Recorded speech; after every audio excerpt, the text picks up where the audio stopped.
कहा था कि अगर कोई भी शिकायत आएगी, ये नहीं कहा था, बिल्कुल उन्होंने कहा था लोकपाल बैठ रहा है और मैं बैठ गया, मेरे पास एक मिनट बैठ गया, मैं अभी पैनल को बोलता हूँ, महीने भर में आ जाएगी। ईमानदारी के भाषण कौन झाड़ेगा? मैं अभी सबूत पेश करता हूँ। कोई मेरे इनबॉक्स में जाए, वहां पर एक मेल है, उस मेल को निकाले, उसमें बाकायदा अरविंद केजरीवाल से सवाल पूछा गया है कि आपने एक आंतरिक लोकपाल के गठन की बात की थी। मैं रिक्वेस्ट करता हूं मेरे स्टूडियो मेरे पैनल से कि उस मेल को निकाले। मिस्टर विज की मेल है, लेकिन अरविंद केजरीवाल को वक्त नहीं मिला कि वो उस सवाल का जवाब दे दे। मैं मेल देता हूं। आप कह रहे हैं ना किसी ने एक लेटर भी नहीं लिखा, मैं सबूत दे रहा हूं कुमार आपको, मैं सबूत दे रहा हूं, मैं सबूत दे रहा हूं, नाम नंबर लिखा हुआ है साइट पर। अरे सर मैं सबूत दे रहा हूं आपको, आप रुकिए ना सर, मैं सबूत दे रहा हूं, सबूत दे रहा हूं आपको, रुकिए आप, लोकपाल सबूत दे रहा हूं, मैं सबूत दे रहा हूं। बहस को आगे बढ़ाता हूं, महाबल जी के पास जाऊंगा, उससे पहले खैरनार जी, केजरीवाल जी के ऊपर एक के बाद एक लगातार आरोप लग रहे हैं। अब शुरू से ही अन्ना हजारे और इस मूवमेंट के साथ नहीं थे, अब टीम अन्ना बिखर गई है। कुमार भाई अच्छे वक्ता हैं, तेज वाणी से बातों को दबा लेते हैं, लेकिन सच आखिरकार छिपता नहीं है।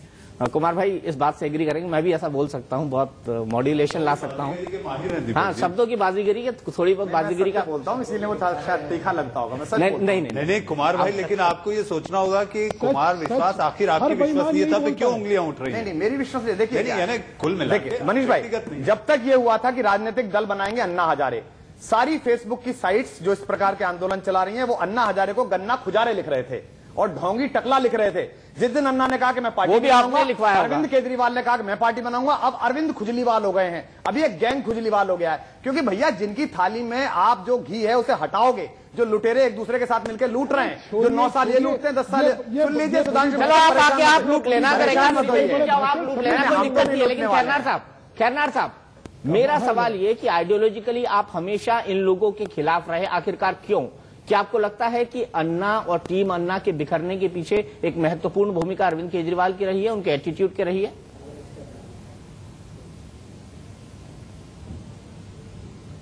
खैरनार साहब मेरी आवाज सुन पा रहे हैं आप?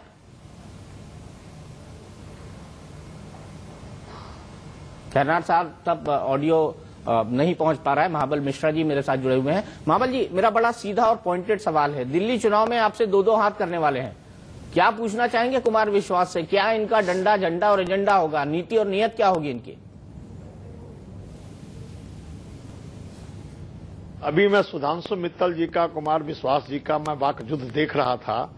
चौरसिया जी मुझे जिस स्टैंडर्ड की दोनों बात कर रहे थे, मुझे तो लगता है टीवी पर करोड़ों लोग देखता है, मुझे ये अच्छा नहीं लगा। जहां तक कुमार विश्वास एक बहुत अच्छे वक्ता हैं, उसमें दो मत नहीं, सुधांशु मित्तल भी वक्ता है, लेकिन जो आरोप लगाया वो कोई सियासी पार्टी नहीं लगाया है। आरोप उनके कोर ग्रुप के जो लोग थे, जो अन्ना हजारे के कोर ग्रुप जो आंदोलन में थे, जन आंदोलन में थे, वो लोग लगाए हैं। तो उनकी सजा, और वो कहते हैं जो हम कुमार विश्वास जी से मैं पूछना चाहता हूं, क्या भारत सरकार के चिट्ठी लेकर के भैजू जी वो स्टेज पर नहीं गए थे? तो क्या वो उस केजरीवाल साहब भैया जी को नहीं पहचानते? वही भारत सरकार के पत्र लेके रामलीला ग्राउंड में गए थे, 9:30 बजे रात में जब पत्र लेके गए थे, अंग्रेजी में लिखा हुआ, तब भारत सरकार की का वो लोग कहते हैं भारत सरकार सब कुछ मान लिया, अब अनशन तोड़ दें, लेकिन वही केजरीवाल साहब डायरेक्ट उनको नहीं मिलने दिए। तो क्या वो ये इतनी झूठ बोल रहे हैं जो कि भैया जी को नहीं जानते, भैया जी को नहीं जानते? मुझे तो बड़ी आश्चर्य लगा। बाकी रहा ये आरोप कांग्रेस पार्टी या भारतीय जनता पार्टी या बीएसपी एसपी नहीं लगा, ये आरोप उनके कोर ग्रुप का लगाया। जहां तक फूट की मंशा है तो निश्चित तौर पर फूट इनके पार्टी में हुआ तो केजरीवाल जी का या किरण बेदी जी का या कुमार विश्वास का या सिसोदिया जी का अपनी मन स्थिति को देखें, जो ये किस एक दूसरे पर आरोप विश्वास नहीं किए, और विश्वास नहीं किए तो अलग थलग हुए।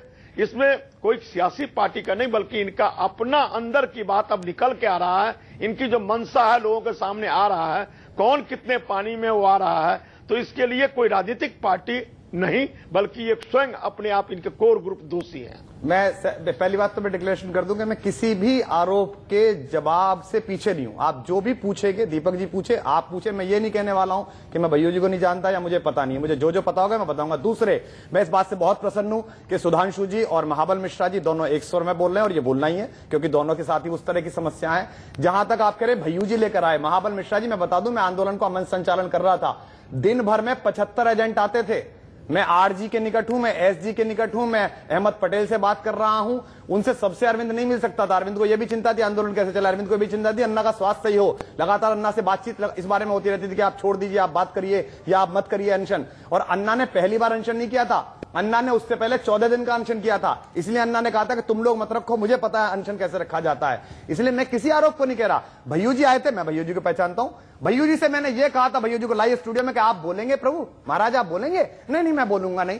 जैसे हम मिलके आते हैं सलमान खुर्शीद से और आके कहते हैं भैया सलमान खुर्शीद ने बहुत डांटा हमको, ये बात कही है। भैयू जी को क्या तकलीफ थी? आते और बोल देते। ट्रांसपेरेंसी का मसला था, आज भी है। जो अंदर है वो बाहर है, जो बात हुई है वो बाहर सबके सामने होगी।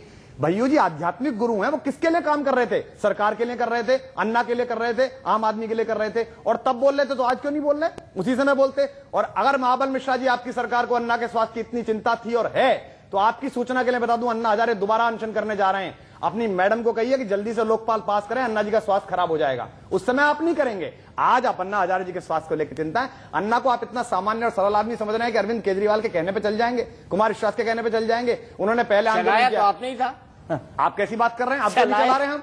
नहीं, अन्ना हजारे को आप समझेंगे, जो अन्ना हजारे इस देश की अहंकारी सरकार के सामने खड़ा हो गया, वो अन्ना हजारे हमारे कहने पे चल जाएंगे। अन्ना खुद अनशन करते रहे हैं। अन्ना जानते थे कि उनकी विश्वसनीयता का कैडर है और आज भी है।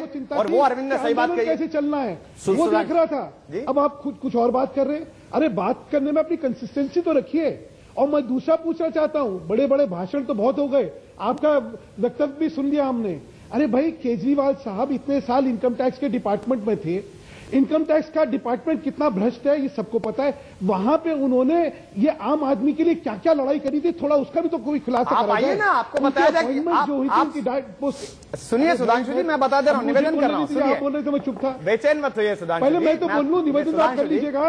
अब मेरे एक मिनट, आरोप आप लगाए जा रहे हैं बीजेपी और कांग्रेस की तरफ से। ऐसे आरोप आप किसी और को काला दिखाने की कोशिश कर रही है, आपको ना अच्छा नहीं लगता? नहीं, अरविंद केजरीवाल ने इनकम टैक्स में क्या किया ये जाके पता करिए। टीम अन्ना और टीम केजरीवाल एक हो गई। नहीं, भ्रष्टाचार पर सब एक है। सही चीज है।